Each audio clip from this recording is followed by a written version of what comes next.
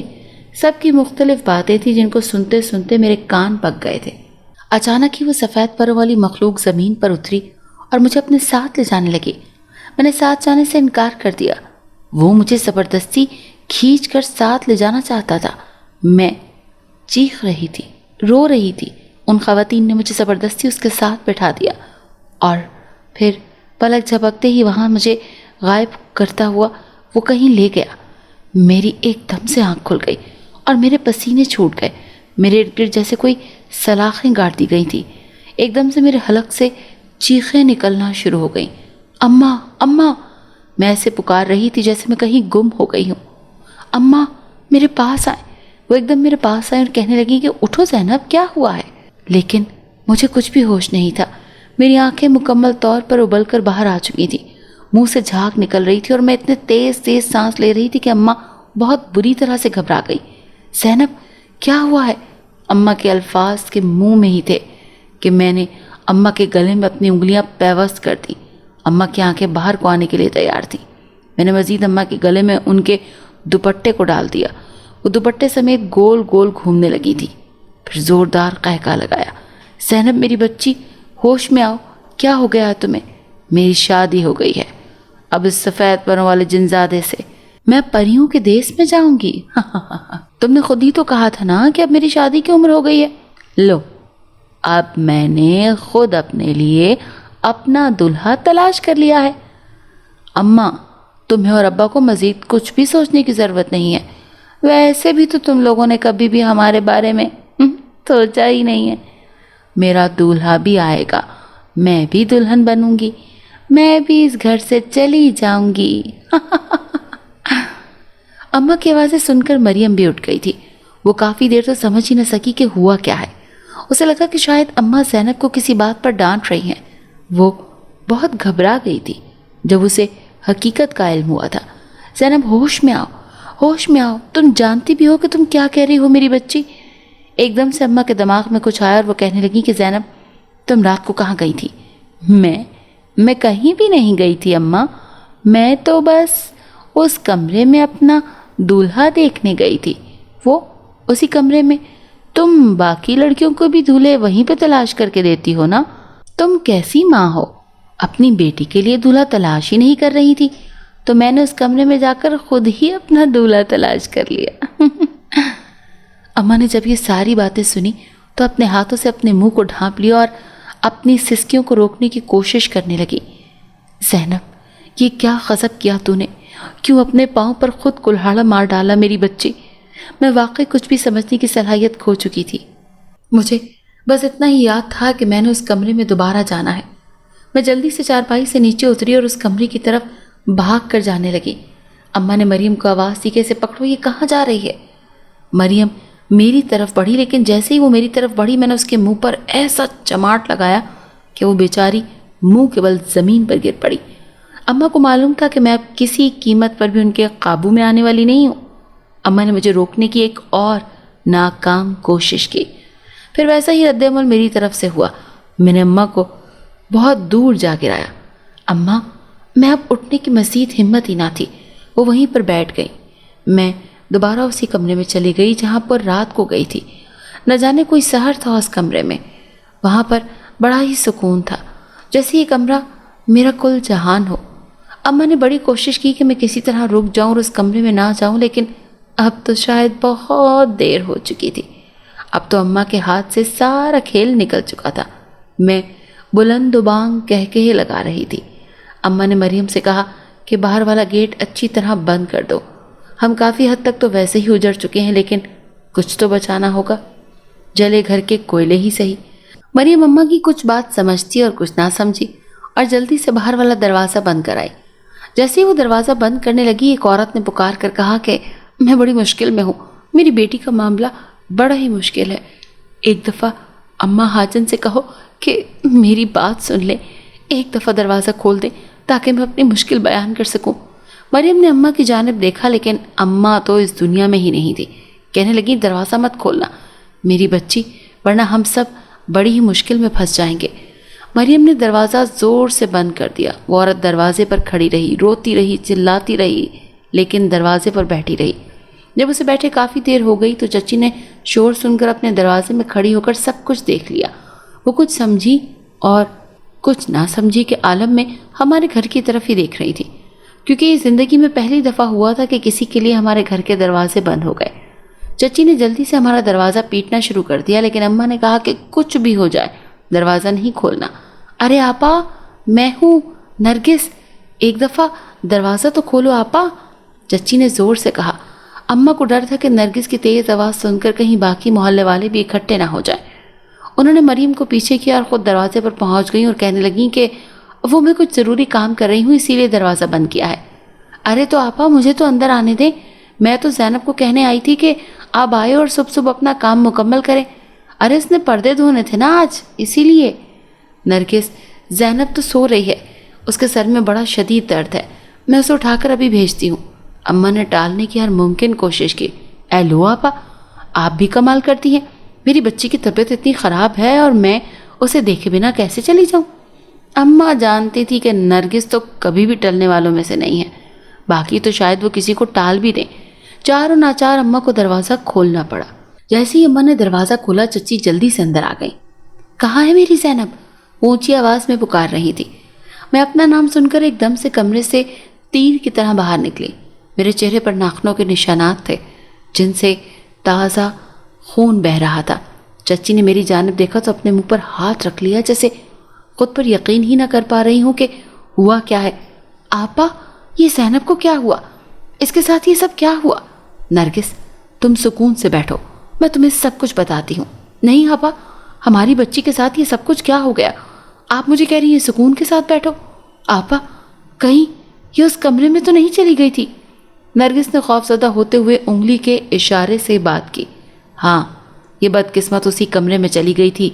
اسے لاکھ منع کرتی تھی کہ ایسی غلطی کبھی مت کرنا، لیکن یہ سنتی کہاں تھی۔ اب وہ سب کچھ ہو گیا جو ان 40 سالوں میں نہیں ہوا۔ اماں کے لب و لہجے میں خوف اس قدر زیادہ تھا کہ چچی نے بھی منہ میں دوپٹہ دے کر رونا شروع کر دیا۔ آپا، اس کا کوئی علاج نہیں، اس کا کوئی علاج نہیں ہے نرگس۔ میں لوگوں کی بچیوں کے گھر بساتی رہی، لیکن اپنی بچی کے ساتھ اتنی زیادتی کر ڈالی کہ اسے آج تک آگاہ نہ کیا کہ اس کے لیے کیا خطرناک ہو سکتا ہے۔ اماں کے آنسو بھی کسی قیمت پر رکنے کا نام نہیں لے رہے تھے۔ آپا، میری بات سنیں، آپ ایک کام کریں، آج کی رات کچھ ایسا عمل کریں کہ شاید ہماری بچی بچ جائے۔ اماں نے دل میں جیسے کوئی امید جگائی۔ وہ کچھ دیر کے لیے چپ کر گئیں، لیکن نرگس، اگر ایسا نہ ہوا تو؟ اماں کی آنکھیں خوف سے پھٹی جا رہی تھی۔ آپ مایوسی کی باتیں نہ کریں آپا، آپ نے آج تک کبھی بھی کسی کے ساتھ کچھ برا نہیں کیا ہے، تو آپ کے ساتھ پھر برا کیسے ہو سکتا ہے؟ آپ اللہ کو یاد کر کے یہ کام کریں تو صحیح۔ مریم بس خاموشی سے کبھی چچی اور کبھی اماں کو دیکھتی جاتی۔ اسے کچھ بھی سمجھ نہیں آ رہی تھی کہ یہ ہو کیا رہا ہے۔ اماں رات کا انتظار کرنے لگی تھی، لیکن شاید آزمائش کے دوران دن اور رات کافی طویل ہو جاتے ہیں۔ میں نے خود کو اس کمرے کی حد تک محدود کر لیا۔ میرے ہوش مکمل طور پر کھو چکے تھے۔ میں بس اگر کسی کو پہچان رہی تھی تو وہ صرف سفید پروں والا تھا جو میرا دولہا تھا۔ پورا دن بہت ہی کھپت میں گزرا۔ اس دن نہ تو کسی نے کچھ کھایا تھا اور نہ ہی کچھ پیا تھا۔ پورا دن وقفے وقفے سے چچی ہمارے گھر کے چکر لگاتی رہی۔ وہ یہ بات کسی کو بھی بتانا نہیں چاہتی تھی، حتیٰ کہ ساتھ کو بھی نہیں۔ جیسے جیسے شام ہوتی جا رہی تھی، اماں کے دل کی دھڑکنیں بہت تیز ہوتی جا رہی تھیں۔ میں نے خود کو کمرے میں ہی رکھا۔ جیسے جیسے رات گزرتی گئی، اماں کے خوف میں مزید اضافہ ہوتا گیا۔ میں اسی کمرے میں تھی۔ ایک سایہ لہرایا، دیوار پر نمودار ہوا، اور میں اپنی جگہ سے اٹھتی ہوئی اسی سائے کے بالکل سامنے والی دیوار پر لٹک گئی۔ اماں نے مجھے نیچے اتارنے کی کافی کوشش کی، لیکن وہ سایہ چیخ کر بولا، جب سمجھایا تھا کہ یہ سب کچھ نہ ہو تو پھر کیوں ہوا؟ بچی ہے، اسے معاف کر دے۔ اماں نے دونوں ہاتھ اسی سائے کی جانب موڑ دیے۔ معافی کی گنجائش نہیں ہے، یہ سائے نے 2 ٹوک جواب دیا۔ تم جانتی ہو نا کہ تم کتنی چھوٹی تھی جب ہماری ملاقات تم سے ہوئی تھی؟ جی، میں جانتی ہوں، اور مجھے سب کچھ یاد بھی ہے۔ اماں تو ہر صورت میں مجھے بچانے کے لیے پر تول رہی تھی۔ جب سب کچھ جانتی ہو تو یہ کوتاہی کیوں ہوئی؟ بچی ہے، غلطی کر بیٹھی، اماں نے سر کو نیچے جھکاتے ہوئے کہا۔ ٹھیک ہے، پھر غلطی کی سزا تو ملے گی نا؟ سایہ لہراتے ہوئے میرے قریب آ گیا۔ نہیں نہیں، آپ جانتے ہیں میں نے ساری زندگی انسانیت کی خدمت میں گزار دی ہے، میں نے آپ کو کبھی بھی کوئی تکلیف نہیں دی، اسی خدمت گزاری کے عوض ہی آپ میری بچی کی جان بخش دیجیے۔ اماں نے باقاعدہ ہاتھ جوڑ دیے تھے، لیکن وہ اندیکھی مخلوق کچھ بھی سننے کو کسی بھی صورت میں تیار ہی نہیں تھی۔ ایک دم سے ایک سرخ کپڑا میرے اوپر آ کر گرا اور میں آنن فانن کسی دلہن کے روپ میں تیار کھڑی تھی۔ اماں یہ سب کچھ دیکھ کر چیخ پڑیں کہ یہ سب نہ کریں، کہیں ایسا نہ ہو کہ میں ہی مر جاؤں، پھر یہ کام کون کرے گا؟ اماں نے کمرے کی جانب اشارہ کرتے ہوئے کہا، اچھا یہ بتاؤ کہ ہماری تم سے پہلی دفعہ ملاقات کہاں ہوئی تھی؟ اماں ذہن پر زور ڈال کر کچھ سوچ رہی تھی۔ تم بہت چھوٹی تھی حاجن، جب ایک دفعہ تم نے اپنے ساتھ سپارہ پڑھتی ایک لڑکی کے آنسو صاف کیے۔ ہم بھی اسی مدرسے میں پڑھنے کے لیے آتے تھے، بس وہیں پہ ہمیں معلوم پڑا کہ تمہارے دل میں اللہ نے انسانیت رکھی ہوئی ہے۔ ہم نے وہاں سے تمہارا پیچھا کیا، تمہاری ہر جگہ پر حفاظت کی، اور تم کچھ بڑی ہوئی تو تمہاری شادی ہو گئی، لیکن اس غربت میں بھی تم غریبوں کی مدد کیا کرتی تھی۔ بس ہمارے شاہ جنات نے تمہارا انتخاب کیا کہ تمہارے یہاں سے لوگ، خاص طور پر خواتین، فیض پایا کریں گی، اور تمہارے اسی کمرے کی بدولت لڑکیوں کے رشتے اللہ کے حکم سے جلد طے پا جاتے تھے۔ تم نے انسانیت کی خدمت بڑی ڈٹ کر کی ہے، لیکن جانتی ہو نا کہ جب نرگس کے بندے گم ہوئے تو تم نے کہا تھا کہ ایک دفعہ اس کے بندے مل جائیں اور کچھ بھی آپ سے کبھی نہیں مانگوں گی۔ ہم نے تمہارا وہ کام کر دیا تھا تمہارے خاندان کے لیے، اور اس طرح تم اپنے خاندان میں بھی معتبر ہو گئی۔ پھر ہماری صرف ایک ہی شرط تھی کہ اگر اس کمرے میں تمہاری نسل میں سے کوئی بھی یہاں آیا، اس نے ہمارے کام میں ذرا سی بھی مداخلت کی، تو ہم یہ سب کچھ جلا کر بھسم کر دیں گے اور اس کو اپنے ساتھ لے جائیں گے۔ یاد آیا کچھ؟ جی مجھے سب کچھ یاد ہے، لیکن یہ نادان ہے، غلطی کر بیٹھی، خدا کے لیے اسے معاف کر دیں۔ اماں نے ایک دفعہ پھر اس کے سامنے ہاتھ جوڑ دیے۔ معافی کا وقت گزر گیا، کیونکہ یہ ایک اور رازدان پیدا ہو گئی ہے۔ اب یہ ہماری کی گئی نیکیوں کا ڈنڈورا پیٹے گی اور لوگ ہمارا مذاق اڑائیں گے، لیکن ہم یہ سب نہیں ہونے دیں گے، کسی قیمت پر نہیں ہونے دیں گے۔ سایہ کسی بھی قیمت پر کچھ بھی سننے کو تیار نہیں تھا۔ اس نے ایک ہاتھ سے میری جانب اشارہ کیا اور میں اپنے اصلی روپ میں آ چکی تھی۔ جب میں نے اماں کو اس حالت میں دیکھا اور خود کو دیوار پر لٹکتے ہوئے پایا تو بے تحاشا چیخنے لگی، میں کہاں ہوں؟ اماں مجھے بچا لے، اماں میں مر جاؤں گی۔ ایک دم سے میرا سانس بند ہونے لگا تھا۔ میری گردن کے ارد گرد ایک سرخ دوپٹہ جو کچھ دیر پہلے میرے سر پر تھا وہ اتر کر میری گردن کے گرد لپٹا جا رہا تھا۔ اماں میری اس حالت پر خوف سے کانپنے لگی تھی۔ وہ آگے بڑھتی اور اتنا ہی پیچھے جا گرتی۔ حاجن، جانتی ہو تمہاری اس بیٹی نے آج بڑی تیز خوشبو بھی لگائی ہوئی تھی، اور تم جانتی ہو کہ ہمیں خوشبو بہت سخت نفرت ہے، لیکن وہ خوشبو ہمارے دماغ کو چڑھ گئی ہے۔ خود ہی بتاؤ، تمہاری اس بیٹی نے کوئی کسر ہی نہیں چھوڑی کہ میں اسے یہاں چھوڑ کر جاؤں۔ خدا کے لیے شاہ جنات زینب کو چھوڑ دیں، یہ آئندہ کبھی بھی ایسی حرکتیں نہیں کرے گی۔ خدا کے لیے میں آپ کے سامنے ہاتھ جوڑتی ہوں۔ میں نے اس سائے کے سامنے اپنے دونوں ہاتھ جوڑے تھے۔ میں نے بے تحاشا معافیاں مانگی اور بار بار یہ کہا کہ میں غلطی کر چکی ہوں، اس کی سزا بھی پا لی ہے، اب مجھے معاف کر دیں، میں آئندہ کبھی ایسا کچھ بھی نہیں کروں گی جس سے کسی کو بھی ذرا سی بھی تکلیف ہو۔ میرے بہتے آنسوؤں کو شاید اس پر کچھ اثر ہوا، اس نے مجھے چھوڑ دیا اور اماں سے کہا کہ اگر تمہاری نسل میں سے کسی نے ایسی غلطی کرنے کے بارے میں سوچا بھی تو میں اس پورے گھر کو تباہ و برباد کر دوں گا۔ ہم دونوں نے بیک وقت ہاتھ جوڑ دیے۔ سائے نے ایک دم سے پورے کمرے کو روشن کر دیا اور خود وہ پورے کمرے کا چکر لگا کر غائب ہو گیا۔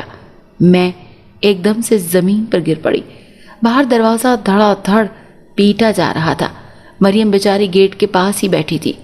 اماں مجھے بہت ہی زیادہ سزا مل چکی ہے، میں آئندہ کبھی بھی کچھ بھی ایسا نہیں کروں گی، مجھے معاف کر دو اماں۔ میں نے آگے بڑھ کر اماں کی گود میں سر رکھ لیا تھا۔ تو نے اپنی ماں پر شک کیا زینب؟ ارے میں تو تم دونوں کو جس بھوک اور افلاس سے بچا کر یہاں تک پہنچایا تھا، میرا خدا جانتا ہے، میری بچی اس کے علاوہ اور میرا کوئی رازدار نہیں. صرف اللہ ہی ہے جو جانتا ہے کہ کیسے پالا ہے تم لوگوں کو. تم لوگ اپنے باپ کو تو جانتی ہو نا, اس نے تم لوگوں کے لیے کچھ بھی نہیں کیا. وقت گزرتا جا رہا ہے, اسے کبھی فکر ہوئی کہ تم دونوں جوان ہو رہی ہو, تم دونوں کی شادی بھی ہونی ہے.